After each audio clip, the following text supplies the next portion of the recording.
వైసీపీపై మంత్రి నారా లోకేష్ మరోసారి కౌంటర్ విసిరారు. ఉపాధి కల్పన తమ బ్రాండు గొడ్డలి బ్రాండ్ మీదంటూ విమర్శించారు. రాయలసీమను రతనాలసీమగా మార్చడమే తమ అజెండా అని మంత్రి నారా లోకేష్ అన్నారు. కడప జిల్లా టీ కోడూరు దగ్గర సోలార్ ప్లాంట్ ప్రారంభించారు మంత్రి లోకేష్. విద్యుత్ ఛార్జీలు తగ్గించే దిశగా గొట్టిపాటి కృషి చేస్తున్నారని తెలిపారు.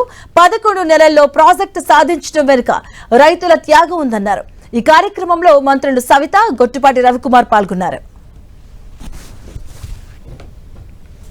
మా నాన్న ఉత్తరం రాశాడు, మా తాత కలలు కన్నారు, నేను రాత్రి ఆత్మలతో మాట్లాడాను కనుక కంపెనీలు వచ్చాయనే సొల్లు కబుర్లు చెప్పే మన జిల్లాకు చెందిన ఒక శాసనసభ్యుడు ఉన్నాడు.